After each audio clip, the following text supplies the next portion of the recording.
Okay, let me hurry up, and I was trying to post that other video, but I have to hurry up and blend this out because when it comes to that e.l.f. Camo Conceal, baby, if you do not blend her out, she will act the fuck up, okay?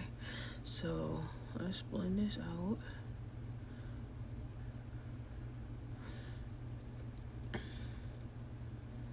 That other video is uploading, y'all, but it's almost 10 minutes, so of course TikTok is gonna give it a minute to process, but that's okay.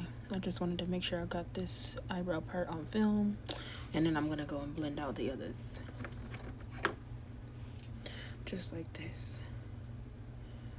And make sure if you're using different concealers that you've spot tested them, like on your hand or something like that, because you want to make sure that they're going to work well together if you're using concealers from different brands. I'm blending this concealer all the way back because the color matches my skin pretty good, but I usually wouldn't do this because I like to keep my highlight in between here, but when I contour, I can fix it. That's why I usually always contour last and after I powder and set down the eyes and the other highlights. Okay, so usually before I add more product, I will go into the spots that I haven't highlighted yet to see, like put some product there and see if it looks good, if it looks too light or too bright, if I need more. Okay, I am gonna add some more product. I just wanted to put the excess there. Excuse me. Okay, so now that the brows are blended and we don't have a halo, I'm going to now go in with another small layer of concealer. I'm gonna use that original color that we used. And this color, I think it's caramel from Born This Way. Okay.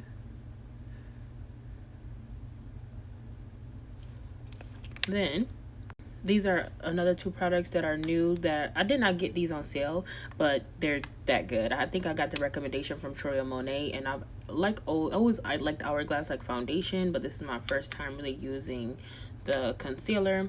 Now this darker color right here, I do feel like it gets like a little bit yellow a little bit, but when you have a product that is yellow or oxidizes, make sure you offset it with whatever you're baking. So if it's yellow or orange, don't use yellow powder to set. Use a white powder to set, and it'll almost neutralize each other. Little tippy tip. So the color I'm gonna use is called Umber.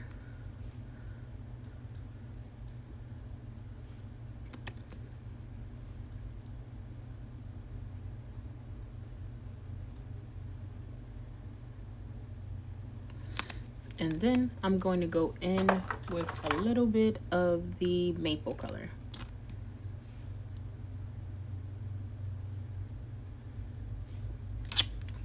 Now I'm gonna blend this out. And actually, I'm not gonna forget this. I've really been setting and like refreshing throughout the look, and I have been loving what it's doing, so I'm gonna keep doing that.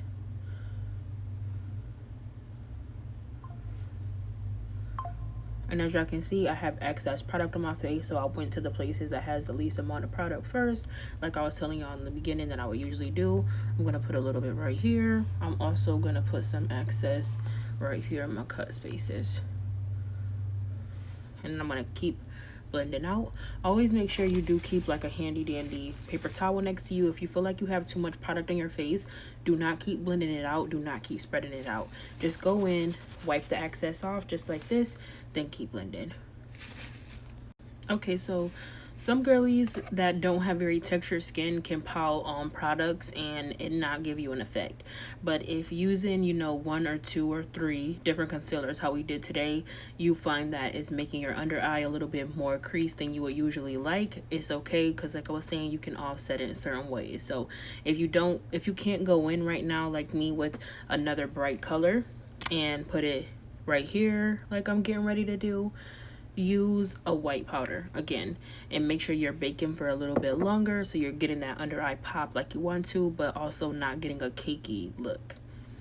So this next thing is one of the major keys in like turning into a holy grail for me. So as I was telling y'all, when I'm not sure about a product, I will usually always get the travel size first, use it a little bit, use it before I use it on clients, and I've decided I'm in love with this. So I went and bought 2 more during the sale. This was on sale at Ulta for half off. I think it's usually like $37, so I ended up paying $18 for 2.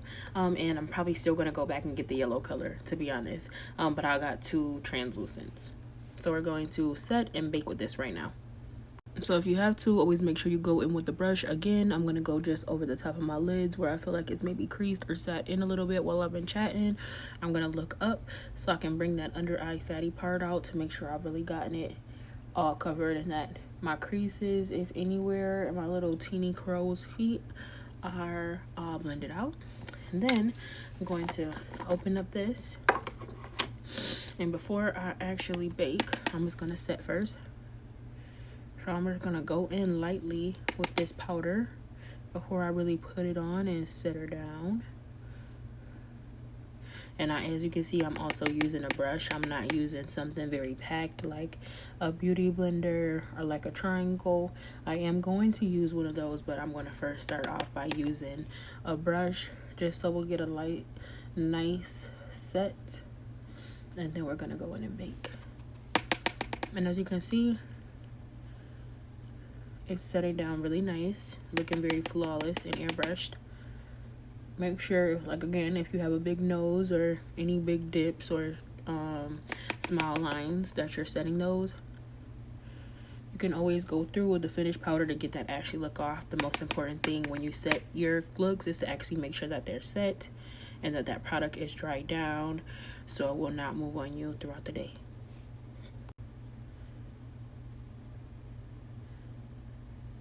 I'm also going to carry this powder through my eyebrows.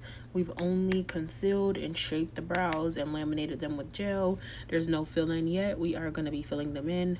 Going to be one of the last things that we do. So I want to make sure I powder them down so I can get any excess oil off or anything like that. And when you do this light set, it's also a good map before you do your baking. So try to make sure you're getting your powder in the exact spots. I feel like it's like a common trend now to just kind of put powder wherever or all over your face. But you notice if you try to focus in the powder in certain places, it does give you a different look at the end. It does seem to finish off a bit nicer if you're a little bit more structured, I guess, or careful where you put your powder at. So as y'all can see, I'm really pushing this in and brushing it off because I'm not necessarily setting just yet. I mean, I'm not necessarily baking just yet. I'm only setting. So I feel like my eyelids could still use a little bit more blend in after looking up because my eyes are hooded. Sorry if y'all hear my dog, he's having a dream.